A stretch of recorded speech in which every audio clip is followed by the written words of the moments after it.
is Ed Sanderson, the CEO of Ducerus, your total college solution. And today, my guest is Hilary Lefitz. And the subject we're going to discuss is how to beat anxiety. I know that's a pretty big package to unwrap, but Hilary has a background and experience in this subject matter.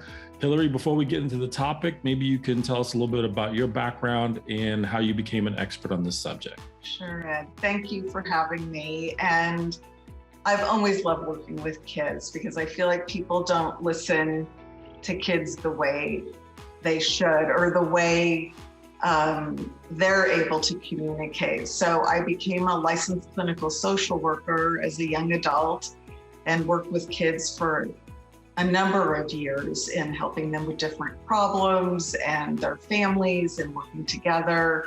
And then I took some time off to raise my own 3 girls who are now teenagers, young adults.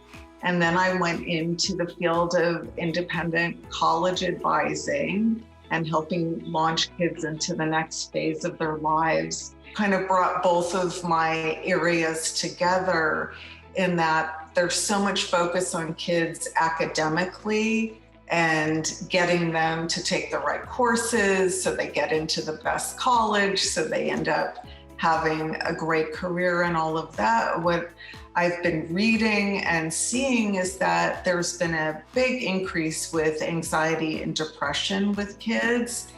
And I really think it's important to address that because everybody's worked so hard to get through high school and then you're going to send them off and you want them to have the equipment to use to get them through difficult circumstances in life because they're going to be away from their family, their support system, their environment, everything that they've grown up being used to, thrown into a completely new world. And that can create problems that some are normal and some you don't want them to get to a point where your kid is not in a good place and really needs help. So that's part of what I wanted to talk to you about today. Perfect. So let's dive in. We're going to kind of take this from the perspective of foundational pieces that parents can do to help build the confidence in their children so they can beat anxiety a little bit later down the road. Right. Absolutely. The fact of the matter is that we have a lot of young people today dealing with this any number of different forms of anxiety or depression. In talking with you, there is a portion of this which fits into the good old days and the way that maybe our parents were raised or even as we were raised. Maybe you could talk about the difference between the environment we grew up in and the environment our young people are growing up in today. You know, I think a lot about that, raising my own teenage daughters. And I think about when I was their age, you know, I would be out all day and I would tell my mom where I was going. I don't even know if I told her when I would be coming home. And I was just gone and there was no way for her to get a hold of me. And there wasn't a lot of ways for me to get a hold of her if there was some sort of emergency or something. I mean, you had to find a payphone and then you had to have the change to put in the payphone, right? And so that is so foreign to our kids of like, what do you mean you needed money or change? What's a coin even? And so we had to learn by our mistakes. You know, if you missed the bus, you had to wait another hour, maybe for another one, or you didn't bring your money with you when you were really hungry all day. And those kinds of things taught you to learn from your mistakes, whereas our kids never get to really leave us in a way. They bring their phones with them and we can track them, and you can track them even more in detail if you buy some of these apps, and you can know how fast they're driving on the freeway, and you can put money into their Apple Pay and we can check their grades. And so if you see they're not doing as well, you get the tutors and, you know, or you get on them, you take, you know, consequences in terms of making sure they earn the good grades they need to get into the good college. And so as a parent, I know it's really, really hard to let my kids fall and fail. My younger ones, I've been able to do that with a little bit more because I learned from my mistakes with my first one of always circling and knowing what was going on. And so one of my kids got their first D in high school. And I didn't find out till after the semester was over. It was the best lesson she could have learned because I had nothing to do with it. I didn't hire a tutor. I didn't know what was going on. And guess who had to spend last summer remediating a class? Better lesson than having me on her all the time and not allowing that to happen. It teaches her to be responsible for her own mistakes. What are some other things that might impact them, a way that might increase their anxiety, just the way society is today? Two ways social media affects them. One is because we didn't grow up with it. This is a whole new world to us that we may or may not understand very well. I know as a parent, and I know I'm not alone when I say this, is we don't understand it or know how to navigate it, then we can't really teach our kids the skills they need to know how to navigate it. We can't even teach them about that as well as we could with other things. And I think because they're on their phones all the time, they're in their bedrooms with them, they have access to information 24/7. If something happened, you may not know about it when we were kids, read about it the next day in the newspaper, or you would see it on the news. Now you know everything about everybody. You never post typically anything bad. You're talking about your amazing life and your amazing vacations and whatever it is. And so our kids are growing up with a false sense of what life is really like, and that you don't see somebody getting into a huge fight with their parents and getting grounded, or parents fighting, or money problems, or going off to a college and being miserable. You see kids posting parties and cute outfits and having fun. And when that's not happening to you, you start to wonder what's wrong with you. From a developmental perspective, based on what you've seen, what are some of the key things that parents can do that allows them to grow, mature, so they're in a position where maybe they can fight off some of the anxiety or the depression? Taking the time to talk with them, and don't ask them about school. Don't ask them about their grades, even if it's killing you inside. Try to get to know them. Who are they hanging out with? How are they navigating their social circles? I know a lot of times kids aren't even going out as much because they don't really need to. They just look at the phone and they all FaceTime or whatever they do now, allowing them to open up. And that can be ways where you're just driving in the car and nobody's looking at each other, because sometimes that eye contact makes it too real for them, or when they're going to sleep. And I know, a lot of us used to do this when they were little, but even as teens, when it's dark in their room, asking them, how are they doing? Or, just open-ended questions where maybe they're in a little bit more of a vulnerable state. When we react right away to something they say that maybe you don't like, it shuts down that communication. For instance, Mom, I went to this party and I had a couple drinks. And if you get on them right away, you're shutting down the communication, and now it's not safe to talk to you about certain things. And instead saying, well, why were you drinking, and what did it feel like? And what would happen if you had a third drink, of trying to help them figure it out in their minds. Because developmentally, I don't know if you remember, Ed, when you were a teenager, but all those bad things I heard about weren't going to happen to me, right? I was invincible. So I didn't care, because I was different than everybody else, or so I thought. Our kids think the same thing. So if you help them figure out those steps on their own, so if you have too much to drink at a party and now you're not in a safe situation, what are you going to do? And let them start thinking about that. Because as soon as you say don't, that's like definitely the key to a kid going, oh, now I'm going to do it because my mom said don't.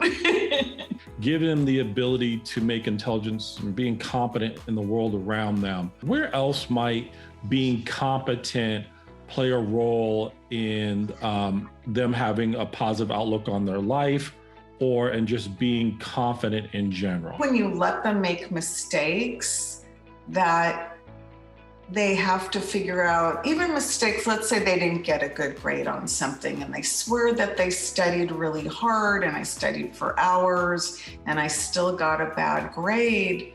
Let them figure out, or you might need to guide them a little bit, but yeah, you failed a test. Okay, so you feel like a failure and everybody's really upset. Or you can turn it around now and say, okay, how am I going to make this better next time? I thought I was studying the right way.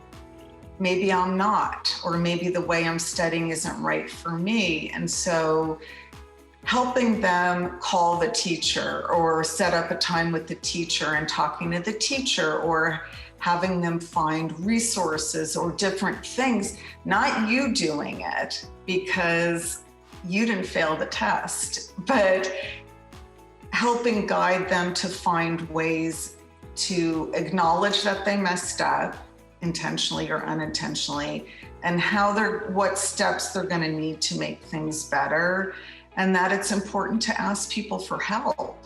Nobody lives this life as one person, and that when you engage people and bring them into your community, it strengthens you also. And they need to understand that. And the other thing I was going to say with that too is giving them chores around the house. I think a lot of us feel like, oh, our kids are so overworked and overbooked and over this and over that. And then we're going to throw a chore in on top of it. But you know what? When you're in a job and you have 10 million different deadlines, your boss isn't going to say to you, oh, Ed, I'm sorry that I'm giving you one more thing to do. He's going to say, get it done. And so it's part of learning to work as a team. How important is resiliency in helping them find that through, like you said, acknowledging that they're going to make mistakes and letting them make mistakes? How does that resiliency help? It teaches them. I mean, there's nothing better than those mistakes, because you can wallow in it.